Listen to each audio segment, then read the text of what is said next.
Thank you, Karen. Now we'll go to the last presentation of the morning's session. Mr. Matt Hancock, Managing Director for Norton Folgate, and a great friend of ours.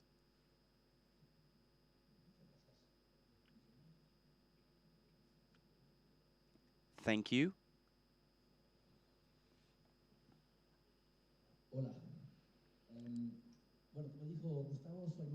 Hi, I'm Matt from Norton Folgate, the company from England, and many of you know me quite well. First of all, I'd like to apologize if I make mistakes speaking Spanish because I learned with the farmers here and they've taught me not so well, maybe. I have, I'm from a company in England. We have been working for 30 years with cherries and 25 years with chili. We work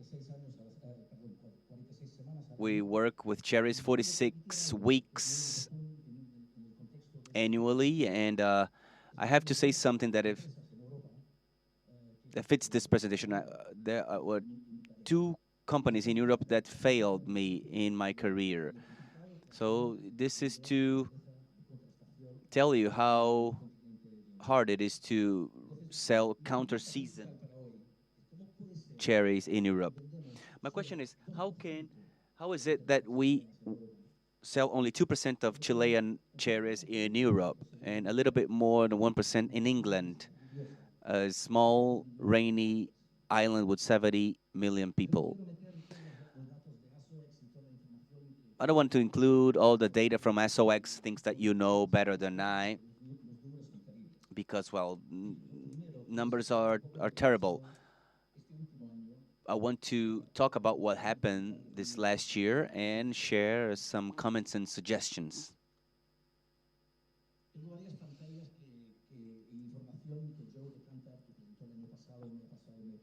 I have many slides from Joe DeCanter with data from last year with a survey done in 30,000 homes in England to show what is going on in the UK. And I'd like to thank Joe for this information. There is a big difference between winter and summer consumption, a difference of 6 million households that are not buying in wintertime. And I can see that there is a huge opportunity for consumers because they are willing to buy in a different time of the year. To put a figure on that, only in the UK, this is about $80 million, the difference between winter and summer and winter. If we think that we can increase this in Europe with 600 million inhabitants on the main countries that have 400 million inhabitants, we have a huge potential if we think that the United States has 330 million. Also, there is a high purchase power in Europe. Therefore, the question is, why haven't we been able to do that? Well, is it price? Well, thinking that the UK farmer needs $3.50 to $4 a kilo to cover production harvest costs. If we include logistics packing, we can reach very similar prices to Chile's. So I don't think the price really plays an important role. Climate. People say that, well, they don't want to eat cherries in winter because it's cold and rainy and they don't want to consume cherries. But the January month in England is the most important month for berries and table grapes between November and April. So I don't think that climate plays an important role either. However, there is a seasonality issue. In some countries, especially Southern Europe, consumers are very much used to buy only the natural season fruit. In the north of Europe, consumers are much more willing to buy imported fruit, and they have a longer history of importing fruit. Also, we have 1 month twice a year, September, October, and March to April, in which we halt all cherry sales. And this loss of sales momentum has plays an important role in why we lose consumers. So we have to make the product more visible during winter. Finally, the high-low pricing. Consumers don't understand that in 1 week, at the beginning of the seasons, we can have $25 per kilo, and 1 month later, we can have $6 per kilo, and then $15 per kilo. Consumers, they ignore what happens in the field in terms of fruit availability.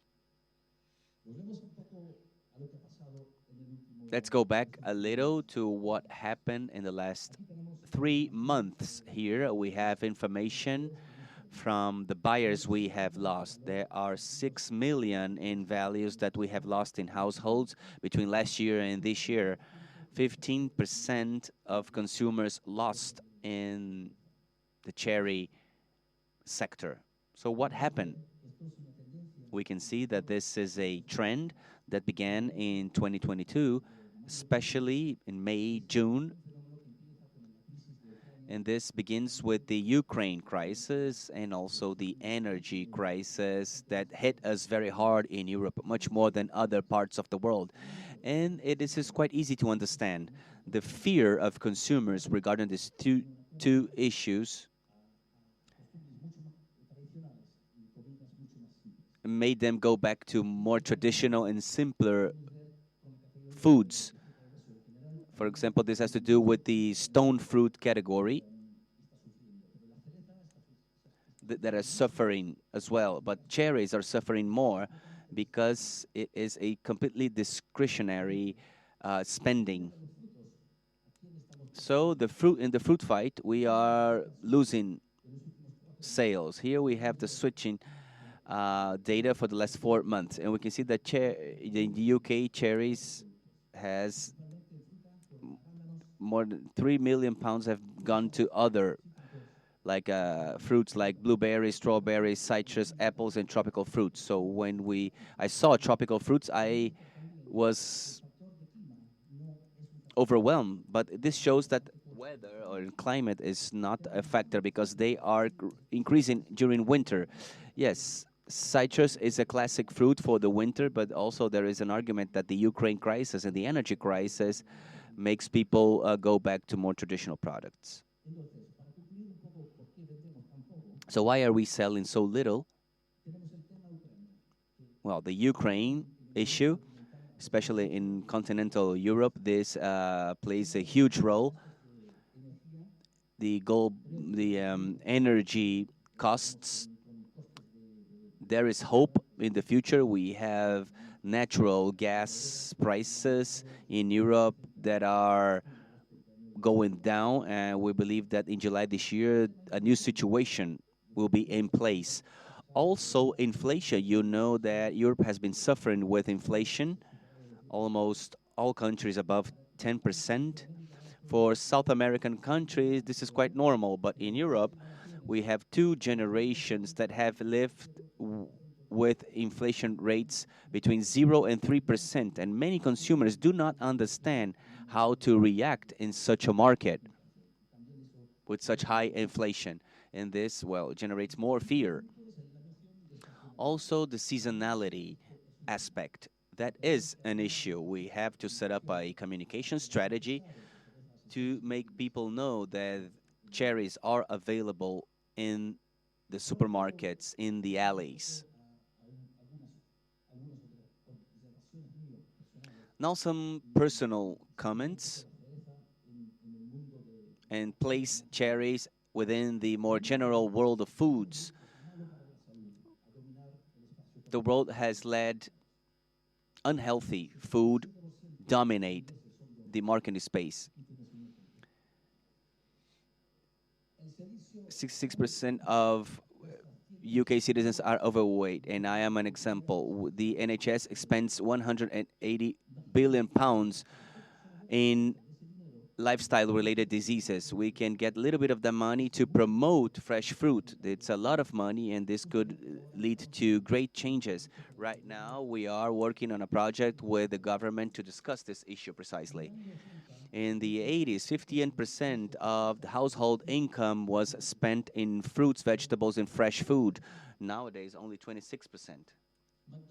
McDonald's spent in 2020 $654 million in worldwide advertisement, about 200 million more than 2019. How can the worst food in the world spending so much money outdo fruits in the market?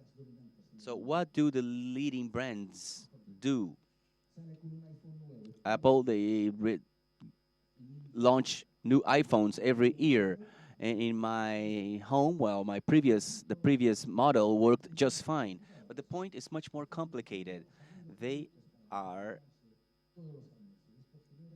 getting new products out to the market every year. This generates anticipation in the public that they need a new iPhone every year, and this adds value to the company.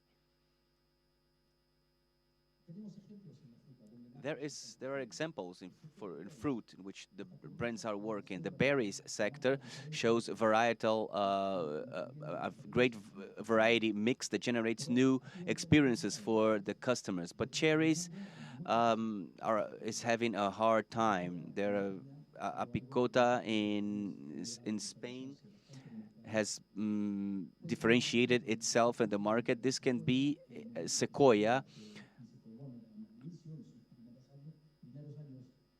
When it was launched in the first years, they were able to get plus or premium prices. But we all know what happened to Sequoia. It's a bad example, actually. And the Pink Lady Apple as well, it's working quite well worldwide. So my question is, what can we do to renew or innovate in the cherry sector to provide the European market with something new and different that could change their purchase patterns and start buying fruit not only in summer but also in winter? We have to do something that goes beyond price, in which the leading factor would be the lowest price, and this would generate lower prices for everyone. So, what do other brands do in terms of marketing? They make decisions with a lot of information and research. Investments in research in the fruit sector in the last 15 years are very concentrated in how, where, when, and what to produce, especially for farmers, and not thinking so much about consumers. To me, the future must be different. What do consumers want? When do they want? In what format? What flavor? And what type of prices are they willing to afford? And also, we should not change the plan after two rainfalls and two frosts. So we need to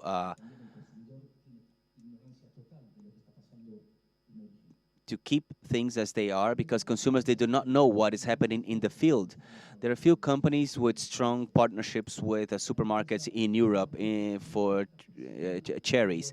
They are the main outlet to European consumers. It's very different from the Asian consumer. In Europe, if you do not have partnerships with big chains, you can't do much. Also, there's been a change in the last 5 years in which brands have been successful. We, as a company, we have different brands that we launched 5 years ago, and we have had sales over $50 million only for that brand. To use an analogy, growing cherries like driving a car. It's very hard at first, but when you learn how to do it, many people end up doing it too. Now the point is that the worldwide class producer maybe is not enough to prevent the accident of the car. The producer should understand the markets and the end consumers, and to become a world leader in sales and marketing. To end up now, I would propose a strategy, a potential strategy, to let demand grow in Europe in the next 3 years and triple that demand. And I use demand as a word and not sales. Generating a demand proposes that there is no pressure on prices. If we start selling, there is a price on the price, and generating the demand is much more powerful. We need to know the consumers and contacts, and we should understand the competitors, be expert with the promotions, and in the sector of fruits we are very powerful but very weak in at doing the analysis after the promotions.